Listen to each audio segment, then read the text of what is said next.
السلام علیکم ورحمۃ اللہ وبرکاتہ۔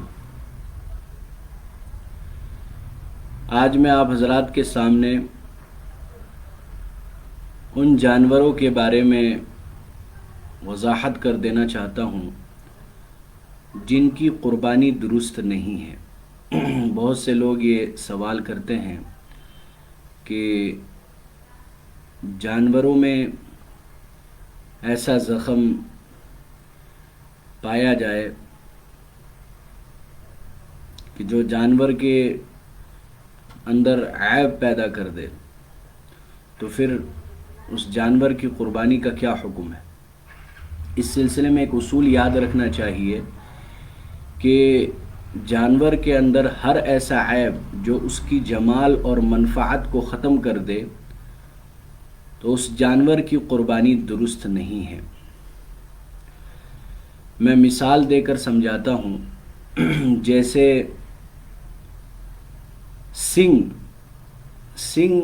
تھوڑی بہت ٹوٹ گئی ہو، یا یہ کہ سنگ کا کھول نکل گیا ہو، یہی کہ چلو سنگ کا اکثر حصہ ٹوٹ گیا ہو، پھر بھی اس جانور کی قربانی درست ہے، کیونکہ یہ ایسا عیب نہیں ہے جو اس کے جمال اور منفعت کو ختم کر دے۔ ایسے ہی پیدائشی سنگ نہ ہو جانور کا، پھر بھی کوئی فرق نہیں پڑتا ہے، اس جانور کی قربانی بالکل درست ہے۔ ہاں، اگر سنگ اس طرح جڑ سے ٹوٹ گیا ہو کہ دماغ تک اس کا اثر پہنچ گیا ہے، اس کے دماغ کا گودا تک زخم پہنچ گیا، دماغ زخمی ہو گیا، سوراخ ہو گیا، دماغ تک نظر آ رہا ہے اس کا، تو پھر ایسی صورت میں یہ جانور کے اندر عیب ہے جو اس کی جمال کو ختم کر دیا ہے اس عیب نے، لہذا اب اس جانور کی قربانی درست نہیں ہوگی۔ اسی طریقے سے جانور کی آنکھ کی بینائی چلی گئی، یعنی اندھا جانور ہے، تو اس کی قربانی درست نہیں ہے۔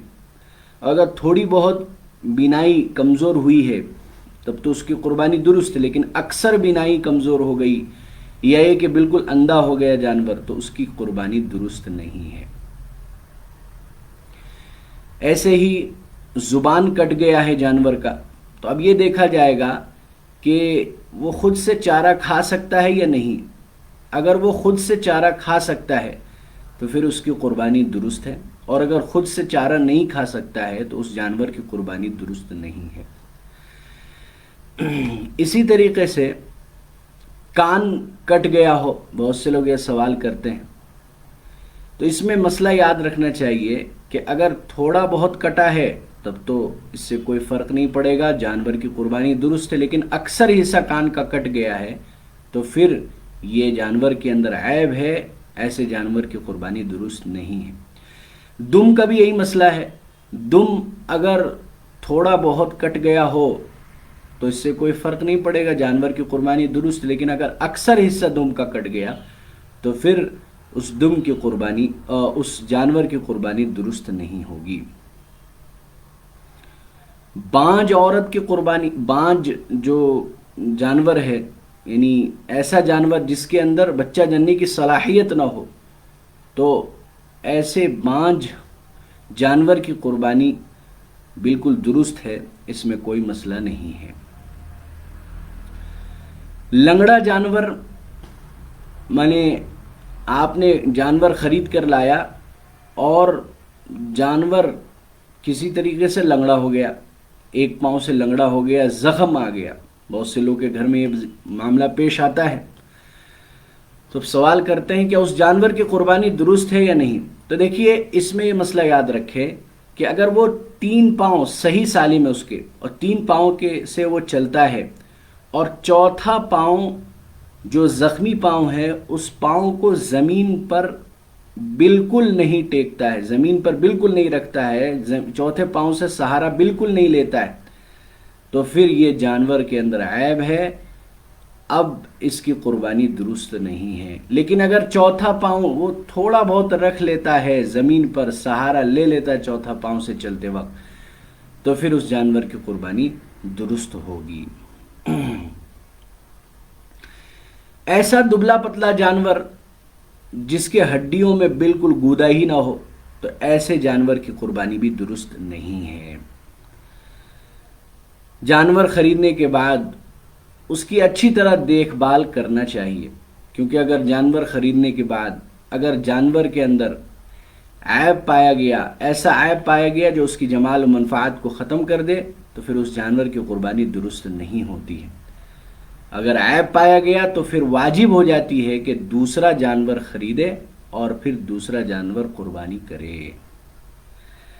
اسی طریقے سے جانور خرید کے لایا آپ نے اور وہ جانور گم ہو گیا، غائب ہو گیا، تو آپ اگر مالک نصاب ہیں، مالدار ہیں، تو آپ کے لیے ضروری ہے کہ دوسرا جانور خرید کے لائے اور دوسرے جانور کی قربانی کرے۔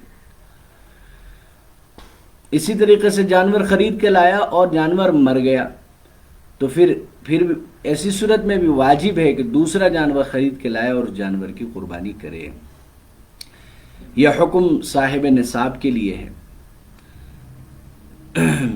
لیکن یہاں یاد رکھنا چاہیے کہ اگر جانور کو ذبح کرتے وقت جو لٹایا جاتا ہے اس میں اگر جانور چھٹ پٹائے اور جانور میں زخم وغیرہ ہو جائے تو اس زخم سے کوئی فرق نہیں پڑے گا۔ ذبح کرتے وقت جو زخم پہنچا ہے، ذبح کرتے وقت جو اس کے اندر اگر کوئی اعضا کٹ گیا تو اس سے کوئی فرق نہیں پڑتا ہے، اس جانور کی قربانی درست ہو جاتی ہے۔ یہ پہلے کی بات ہے، یعنی جب تک لٹانے سے پہلے اگر جانور میں عیب پایا گیا، ایسا عیب جو اس کی جمال منفعت کو ختم کر دے، تو پھر اس کی قربانی درست نہیں ہوتی ہے۔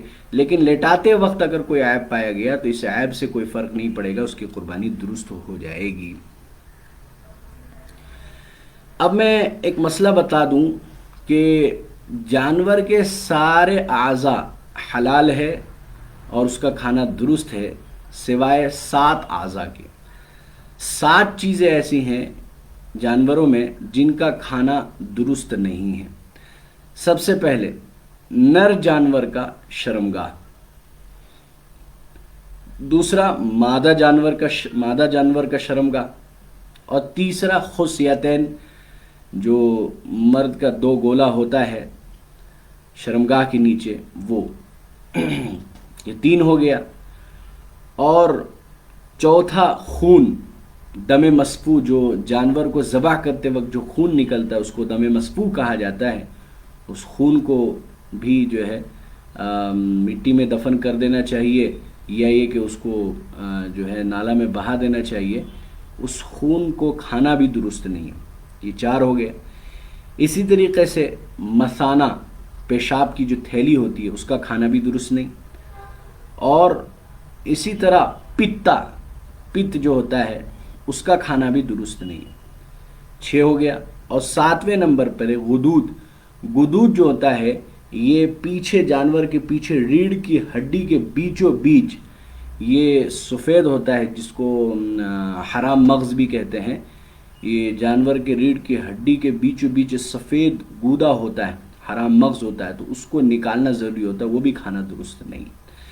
تو یہ 7 اعضا ہوئے، ان کا کھانا درست نہیں ہے۔ اس کے علاوہ باقی سارے اعضا ہم کھا سکتے ہیں۔ بہت سے لوگ پوچھتے ہیں ڈمبو کھانا کیسا ہے، جو اوجڑی ہوتی ہے جس پر، تو دیکھیے اس کو اچھی طریقے سے اگر آپ صاف کر لیتے ہیں تو پھر اس کا کھانا درست ہے۔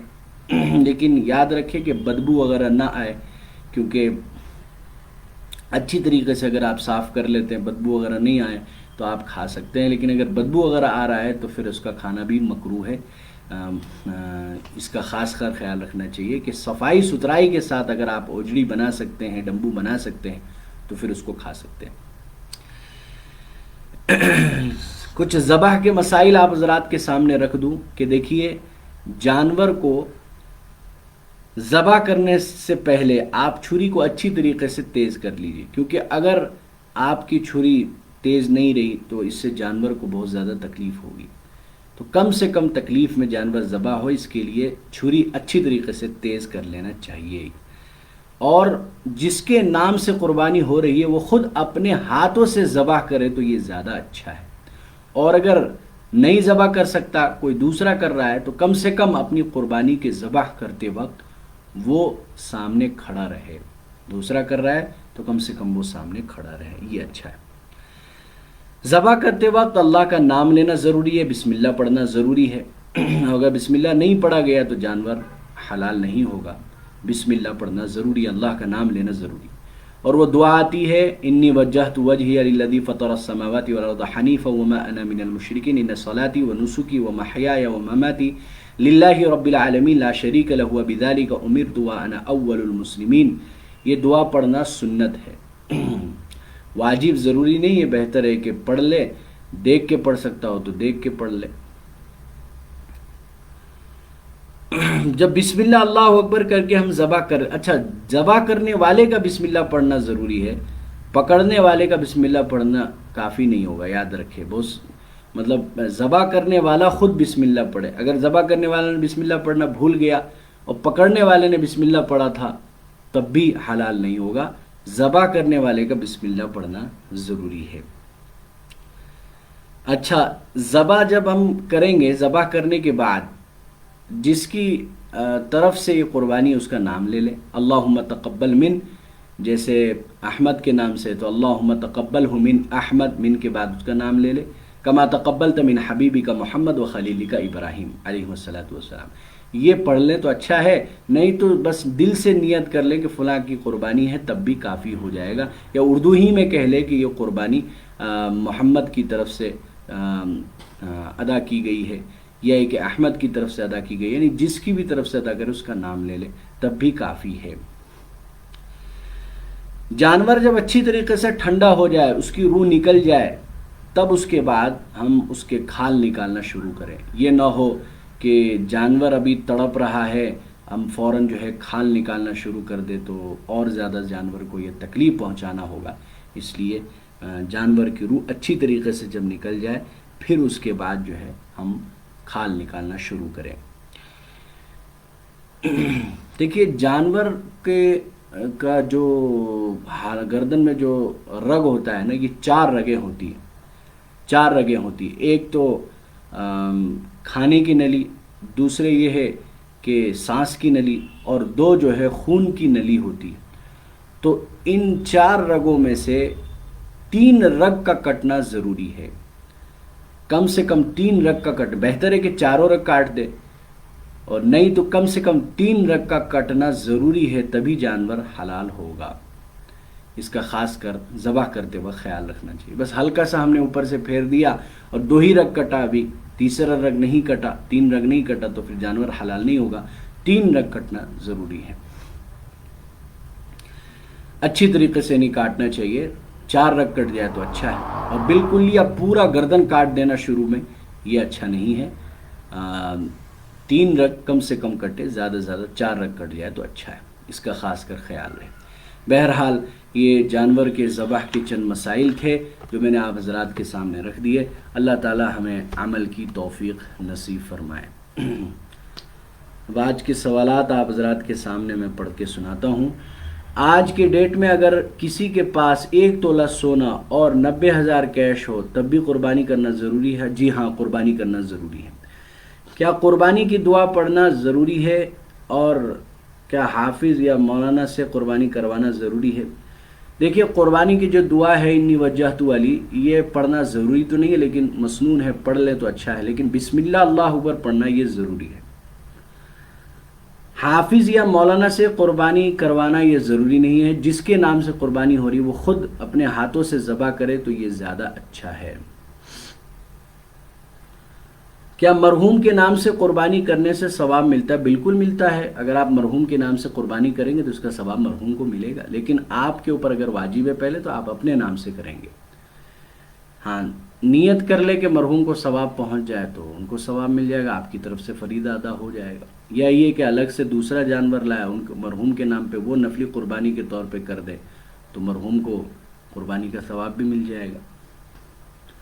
سونا اور چاندی کیا ضروریات میں آئے گا یا نہیں؟ سونا اور چاندی زیورات یہ ضروریات میں نہیں، اگرچہ استعمالی کیوں نہ ہو، یہ تو مال نمو میں سے یہ خود بڑھتا گھٹتا رہتا ہے اس کا ریٹ، اسی لیے اگر کسی کے پاس 52.5 تولہ چاندی کے بقدر سونا یا چاندی دونوں ملا کر ہو تو پھر ایسی صورت میں اس کے اوپر قربانی واجب ہو جاتی ہے، یہ ضروریات میں نہیں ہے، ضروریات کے علاوہ ہے۔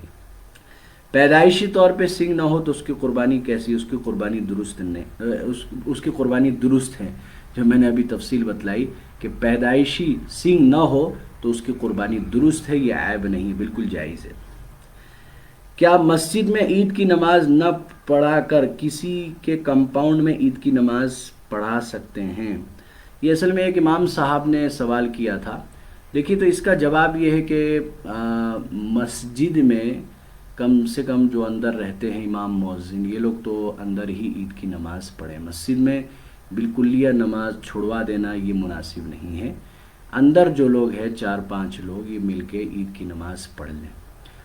اور اس کے علاوہ باقی حضرات کسی نہ کسی ٹھیے پہ، گھر کے ہال میں، چھت میں چھوٹی چھوٹی جماعت 4-5 کی بنا کر آپ لوگ پڑھ لیں، یہ زیادہ اچھا ہے۔ اب اگر کوئی پڑھانے والا نہیں ہے تو کوشش یہ ہو کہ آسان طریقہ ہے، نماز تو ہم پڑھتے ہی ہیں، تو جو تھوڑا بہت جانکار ہیں ان کو امامت کے لیے آگے کر دیں۔ 6 زائد تکبیریں کہنی رہتی ہے، اور اس کے بعد اگر خطبہ دیکھ کر یہ زبانی پڑھ سکتے ہوں تو پڑھ دیں، اور اگر نہیں تو کوئی حرج بھی نہیں، کیونکہ خطبہ سنت ہے، واجب نہیں ہے۔ عیدین کا خطبہ واجب نہیں ہے، صرف سنت ہے۔ ہاں، اگر دوسری جگہ پڑھانے والا نہیں ہے، اس مسجد کا امام، تو مسجد میں نماز پڑھا دے، اور اگر اس کا مؤذن ہے تو وہ دوسری جگہ جا کے نماز پڑھا دے، اس طرح ترتیب بنا لیں۔